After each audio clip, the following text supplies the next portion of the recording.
மக்களே இப்ப எனக்கு தளபதியோட பட்ஜெட்ட பார்த்தோனே எப்படி இருக்குன்னா, இவங்கள நம்பலாமா?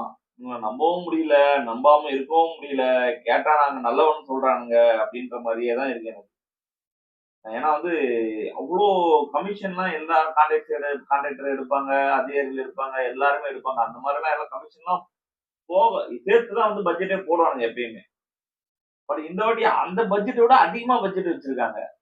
அப்ப அப்பனா இவங்களோட ஆட்சியிலயும் வந்து எல்லா கமிஷனும் எடுக்க போறாங்களா? இல்ல அத டைரக்ட்டா மக்களுக்கு குடுக்க போறாங்களா? இதுவரைக்கும் மக்களுக்கு கிடைச்சிட்டு இருந்த எல்லாமே வந்துட்டு பல மடங்கா சூப்பரா அழகா வந்துச்சு.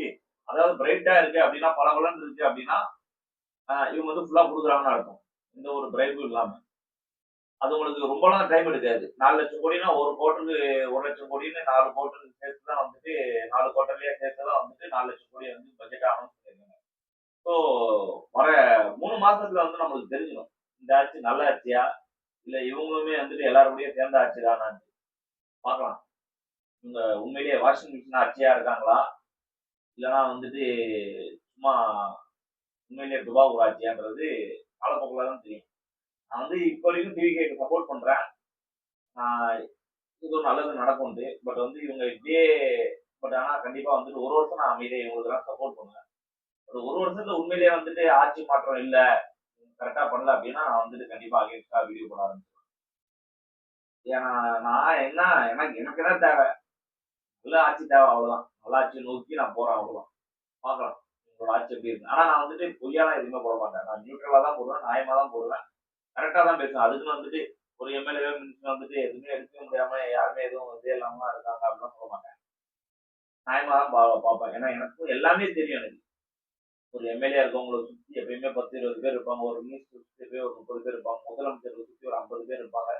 அவங்க எல்லாத்துக்கும் இவங்க சாப்பாடு போடணும். அதுக்கான செலவு இருக்கும். அது இது எல்லாமே எனக்கும் தெரியும். நானும் அப்படியே வந்து பைத்தியக்காரத்தனமா எப்புட்றா நீங்க வந்து காசு எடுக்குறீங்க? அப்படிலாம் ஒரேடியாலாம் கேட்க மாட்டேன். பட் வந்துட்டு மக்களுக்கு இப்ப போடுற பட்ஜெட்ல ஒரு 90% மக்களுக்கு போய் சேருதா? அவ்வளவுதான் என்னோட நியாயமான ஒரு கோரிக்கை. கான்ட்ராக்ட் எடுக்குறான். கான்ட்ராக்ட் எடுக்கிறவனும் சும்மா எடுக்க மாட்டான். சர்வீஸா பண்றானுங்க.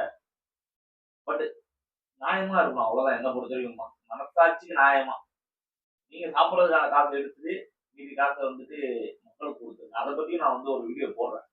அந்த வீடியோ அடுத்த வீடியோ நான் போடுறேன். ஒரு மனுஷனுக்கு எவ்வளவு தேவை காசுன்றது. அதே மாரி தான் வந்துட்டு தயவு செஞ்சு வந்துட்டு ஒரு மாற்றத்த நோக்கி போகுது. இத வந்து தயவு செஞ்சு வந்துட்டு அடுத்த ஒரு 1 வருஷத்துக்கு ஒரே 1 வருஷத்துக்கு நான் சொல்றேன். ஒரே 1 வருஷத்துக்கு அரசு அதிகாரிகளும் சரி, எம்எல்ஏ, மினிஸ்டர் எல்லாருமே வந்துட்டு கான்ட்ராக்டர்ஸ் ரொம்ப லாபம்லாம் எடுக்காம, உங்களோட ஒரு 2, 3% லாபம் மட்டும் எடுத்து கரெக்ட்டா பண்ணி பாருங்க. என்ன நடக்குதுன்னு பார்க்கலாமே. உண்மையிலே மாற்றம் வருதான்னு பார்க்கலாம். ஒரு ட்ரை பண்ணி பார்க்கலாமே.